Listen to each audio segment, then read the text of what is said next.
Hello friend, and welcome back. Let's talk about minimalism and Christmas today. I have been a minimalist for 2 years, not very long, but since shifting my perspective, thinking more intentionally and simplifying significantly, I have noticed that the holidays have been extra special and more meaningful than ever. So I wanted to share some tips with you if you're feeling as well that scaling back, simplifying could benefit your life. Thank you again for being here. Let's talk about Christmas. I think it's really, really important for me to say that when I say minimalist Christmas, I don't mean a bare and empty Christmas. In fact, I don't look at minimalism as like taking from your life in any way, but only adding to the value of your life or your experience. So when I say minimalist Christmas, I just mean really thoughtful and intentional. Focus on your values and priorities.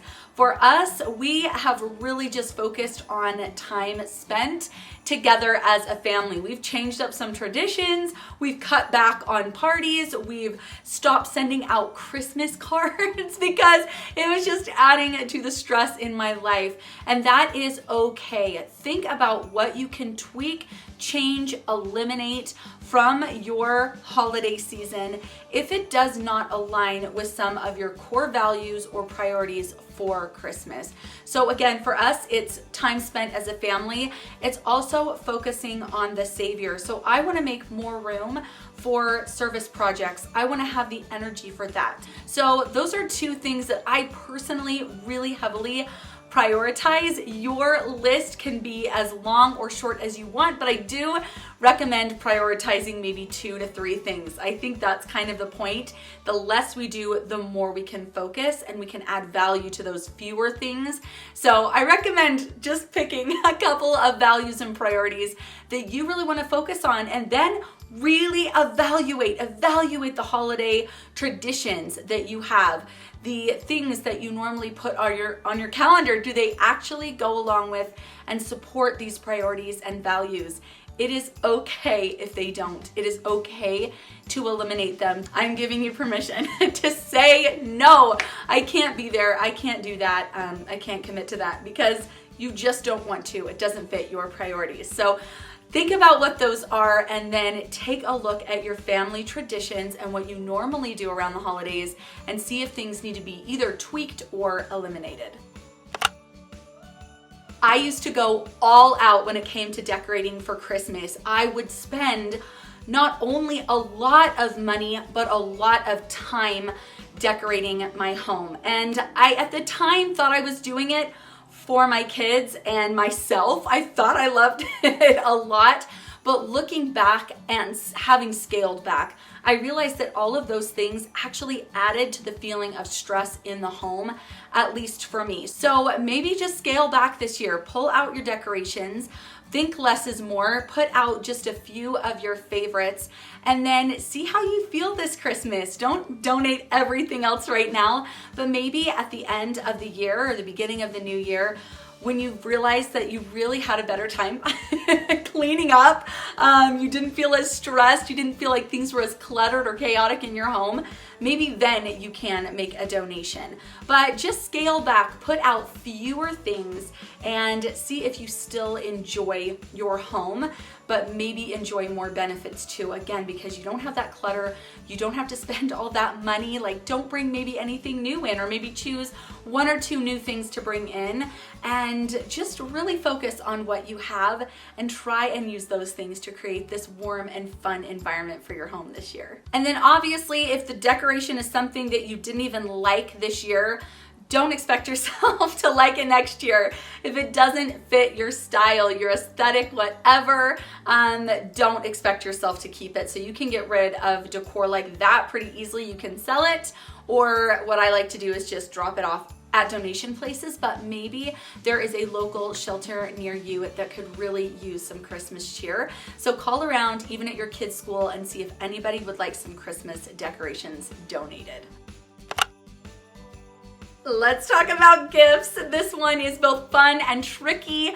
I really have felt a lot of stress surrounding gifts my entire motherhood. Ever since I have been a mom and I've been responsible for providing largely Christmas for my kids, my family. My husband and I do this together. But I have really felt that pressure, especially financially. And it really has put a damper on the holiday season and the spirit that I feel around the holidays when I feel this financial pressure. And not only when it comes to my family, but also like maybe my husband's work people, my extended family. I might be going to a white elephant gift exchange or a party. Some friends might want to exchange gifts. The list can get so incredibly long. And although I think we all love the spirit of giving and participating in that, it is also a burden. I mean, let's face it, it is a financial burden. It can cause a lot of stress and a lot of pressure as you're trying to pick out gifts for people. So I have some recommendations on how to handle this and get through it more minimally by simplifying and really cut back on that stress and pressure and save you money. I love giving the gift of experiences. This could even be babysitting somebody for free. Maybe like my brother and sister-in-law live nearby. They've got a little guy. We could easily watch their baby for free, of course, so that they can go out on a date. So that's something you can think about, is maybe watching somebody's kids doing some kind of service, and it's not a financial burden on you, but it is a blessing to that other person. So kind of think about how you can give experiences or services to somebody, which really does cost you nothing, but keeps you in that spirit of giving. Secondhand shopping has become one of my favorite things. I absolutely love buying more ethically and sustainably when I can. This also applies to Christmas gifts. Look and see what you have in your local area as far as kids' consignment stores. And obviously any Goodwill is also gonna count, any antique shop or thrift shop where you can buy things that are pre-loved. Sometimes these make the most beautiful and meaningful gifts of all. You can find things in gorgeous condition, and I just think it's a really thoughtful way to shop. It's also a lot easier on your budget. You can also shop your home. I know, I feel like this one could be taken a little bit like cringy. And it's not the idea of giving people things that now like my burden is now yours, my junk is now yours to deal with. But if you do this thoughtfully, and if you really pay attention to the people in your life and what they're saying they love and need, you might actually have that very thing sitting around not serving you at all. So again, this is a good way to just really thoughtfully give gifts without feeling the pressure of spending a lot of money. Consumable items are also great gifts for people, especially if you're trying to think more minimally and not give somebody a gift that maybe is now, kind of like I mentioned earlier, gonna feel like a burden to them. And of course, there's no way to know for sure. We only can do our best. But if you give consumables like candles and notebooks and, spa treatments and stuff like that, it can be really nice for that person to not feel like they have now something that they really have to keep that's maybe gonna weigh their own home down. So if you're thinking more minimally, maybe consider just giving consumables, and then giving consumables to your own kids is a really great idea. Coloring books, street chalk, that kind of thing can be really nice because it's not gonna end up sitting in your home throughout the rest of the year and causing you more clutter and more stress. All right, let's talk about food. I look forward to Christmas for many reasons. One of them is the delicious food that we can share with our friends and family. I love it. I think it's really fun. But it also can be expensive. It can be really expensive, and it's very time consuming. And I've really rethought this over the last couple of years, and what we've come up with is a Bethlehem dinner.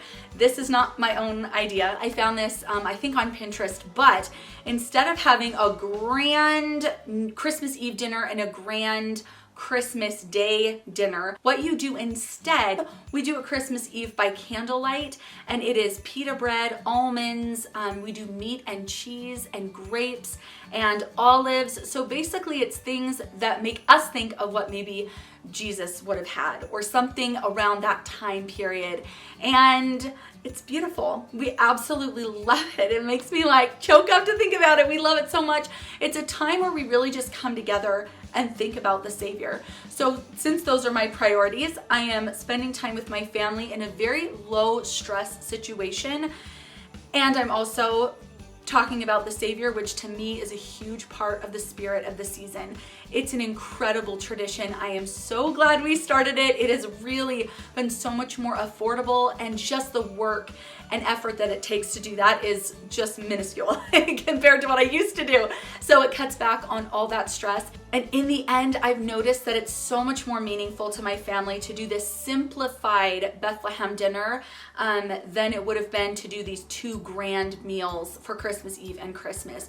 So if you can just kind of think along those lines, simplifying does not have to mean less special. Again, oftentimes it means it's more special, more meaningful, because there's more intention behind it and you're focusing on what matters. I want to give you another example of where a lot of families, especially a lot of moms, feel pressure and stress around the holidays, and that is around the elves. If you don't know what this tradition is, it's actually really adorable. This is called the Elf on the Shelf. The elf comes to your house every night and kind of lands in a different place and might get into some mischief, but at the end of the night, he'll fly home and tell Santa if your kids were good or naughty. So it's a darling tradition. My kids are obsessed with it. So it's not something that I'm willing to give up completely because of how much joy it brings my family, and family is my priority around the holidays. So I also don't want to be stressed, and moving them every single night can be really stressful. It's a lot of pressure. So here's what I recommend. Instead of moving them every single night, you can have them move once a week. So start the tradition where the elf moves every Sunday. But what you can do is you can have the elf or elves make a delivery of a list of things for your kids to do that week that celebrates the season and brings you closer together as a family and closer to the Savior, if that's something you prioritize. So for example, the elf might leave a little list for 5 days or 7 days and just say, day 1, bake cookies together as a family. Day 2, do a puzzle. Day 3, play a game. Day 4, do an act of service. You don't have to make these complicated. It does not, again, need to add now more grief and more stress to your life. Have a Christmas dance party. I mean, it could be something so simple. Sing some carols, pop popcorn and sing carols together. I mean, that literally takes no effort whatsoever. Another idea is to have the elves bring a puzzle piece every single day leading up to Christmas. So get a 25-piece puzzle and have the elves deliver 1 piece per day, and you work on putting the puzzle together. It's kind of like an advent calendar throughout the month. So that is another thing that's just really low pressure. One of my favorite traditions that I've seen recently, though, surrounding the elves is that you have the elves leave a little note to your kids asking them to donate 1 toy each night to a child in need. This declutters your home in the process, makes way for new Christmas toys, Christmas gifts, and then it also helps your children be a part of the spirit of giving and service throughout the month of December. So there are notes online. Just write Elf on the Shelf decluttering letter or decluttering note and you'll see some things pop up. But isn't that a wonderful idea? So every morning they'll go and check, and the elf has taken the toy back to Santa, or the book or the article of clothing maybe, and given it to another child in need. You can also write little sticky notes, encouragement and notes of thank you from Santa. We were so excited to get your truck. A child is gonna love this, just to keep that magic going so that this doesn't now become a drudge or a bore, but there's still this magic involved and something encouraging for the kids. But again, you're decluttering your house in the meantime. I think that is brilliant. I cannot wait to chat with you in the comments, guys. Also, if you enjoyed this video, please click subscribe. I make videos like this every single week. Happy holidays, and I will see you soon. Bye.